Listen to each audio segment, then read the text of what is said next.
Stop. Don't use TD Online Banking until you change these 3 settings. Hackers target weak accounts every day.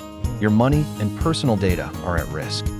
Setting 1. Enable two-factor authentication now.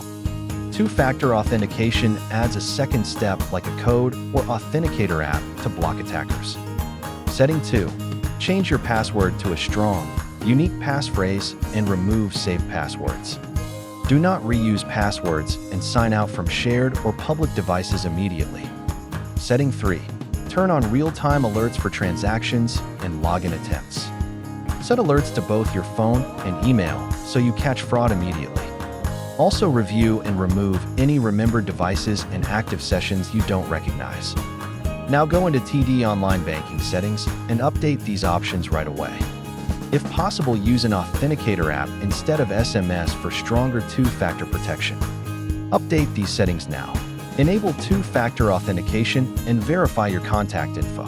Protect your money.